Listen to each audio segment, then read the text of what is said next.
Starting the conversation and setting the goal to purchase a house is one of the most exciting and terrifying things you're ever going to do. As soon as you start researching and asking your grandpa, your aunt, whatever who you ask for advice, you start realizing there's going to be two sides of you. The perfectionist side of you that needs to have absolutely everything ready to go for every single mistake or problem that could happen. And another side is just okay, let's get the ball rolling. And if you're watching this video, I'm going to take a guess that you're probably in the perfectionist category. How I came up with this topic is I actually was on Reddit and I saw this post from someone about a month ago. Obviously, I don't want to explain the meme. This is a meme explanation channel, but clearly, this being a lot of you guys who are just so concerned and worried and over-prepared, and some of you who are just like, let's get the ball rolling. So who's right here? Is it Squidward or is it SpongeBob and Patrick? Well, let's start it off with the perfectionist side of it. One of the main culprits of probably why you feel so tense and anxious about needing everything in line is the grandfather of real estate. He's not the grandfather of real estate. Dave Ramsey. Dave Ramsey preaches a lot of great tactics on paying off your debt and why you should be debt free. And I don't want to get into this story. You probably know who that is. And if you're a Dave Ramsey fan and you start researching what do I need to buy a home or what should I have first, you realize that, well, this is it. He's recommending that you're ready to buy a home if you're debt free with a healthy emergency fund. So no debt whatsoever, and you have a good chunk of emergency funds. You can afford your monthly payment and your home maintenance. You have a good down payment, meaning 20% down, and you should go with a 15-year fixed rate conventional loan. You can pay your own closing costs, so an additional $7,000 to $10,000. You can cash flow moving expenses, meaning you have the money for moving expenses and whatnot. You're going to stay put for a while, and you have a real estate agent you can trust. That's just probably a plug for his referral program, which, hey, by the way, I got a pretty sweet program about that if you're wondering. But anywho, that's his philosophies. People always ask me what I think about his advice, and it's so hilarious. It's like you'd have to be a complete idiot moron to say this is dumb. Obviously, all this advice is super valid and also very safe. It's like when you go ask your family member for advice and they don't want to be liable or responsible if you do something risky or if you do something and you get hurt. So they go, oh yes, you should do this. And they give a super vague, of course, generic, this is what you do. And that way they're not liable if you go freaking screw something up, right? Well, this advice is so safe. Obviously having 20% down and having no debt and having rainbows come out of your butt is the best thing for you to do when you're buying a home. But here's the problem that we're here to talk about today, ladies and gentlemen. Is this the right approach to have? Should you have absolute perfection when you're ready to buy a home? Well, let's run into something. Let's run a few numbers, shall we? Because that's what we do here. We like to run numbers. Run our mouth and we run numbers. 2018 is when I started my YouTube channel. So let's say you were a buyer looking in the Gilbert, Arizona area for a 3-bedroom, 2-bath, 1,400 to 1,600 square feet home, built between 95 and 2000, 2-car garage, no pool in this specific area of Gilbert. And you're looking from December 2018 to January of 2019. So we're looking at the closings within that month period. If you're looking to buy a home, you would be spending between $262 to $290. So probably $270 being the better number because this $291 is way out there. So these were the good times where closing costs used to actually, sellers used to help with those. Take me back, please.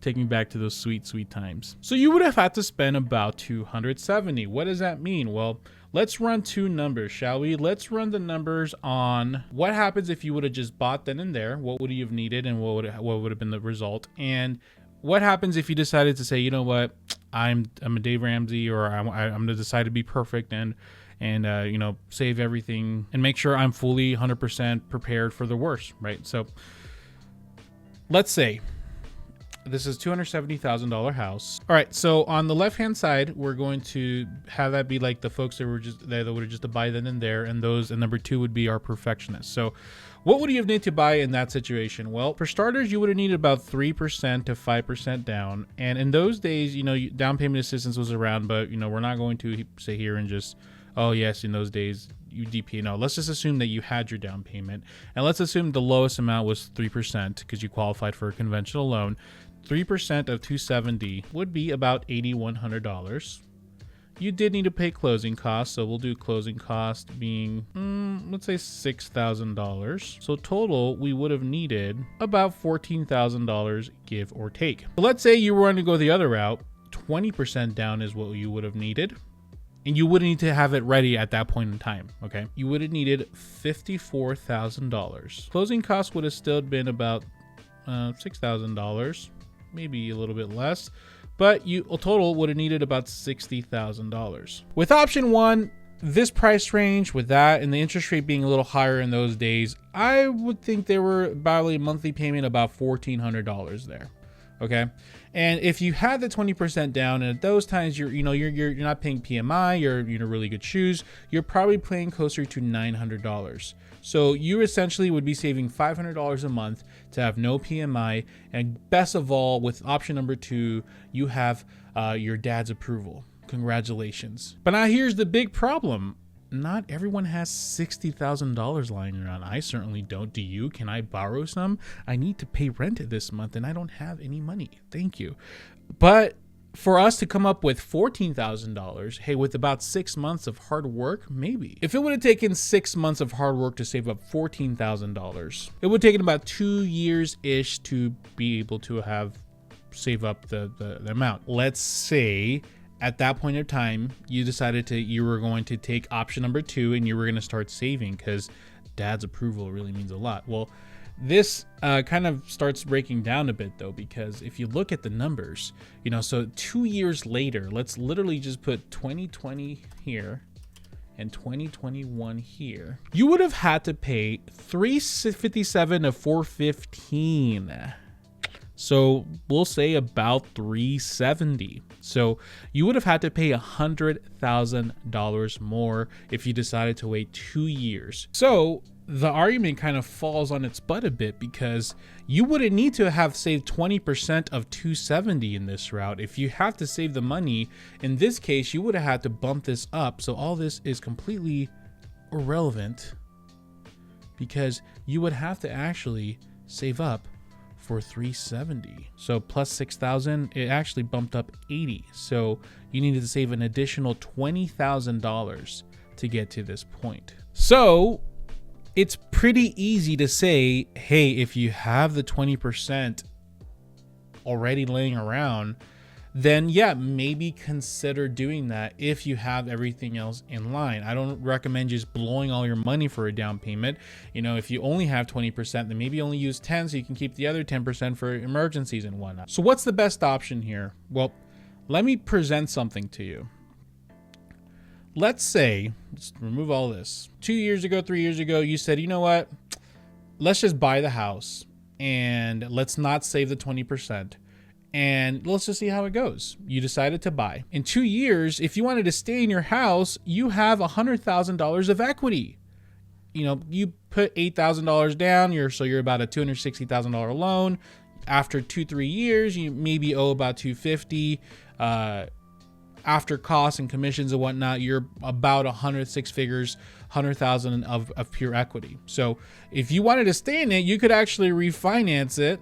You can have the loan amount be 80-20 or do whatever you need to do something there strategically so you can put yourself in a better situation. Or if you decided to move to another area or you want to buy another house, you can use that $100,000 equity to put as 20% down for the next house. So then now you have your father's approval and now you are in a nice house that you like. And not only that, but hopefully you save money as well. So you have that $100,000 plus whatever else you were able to save.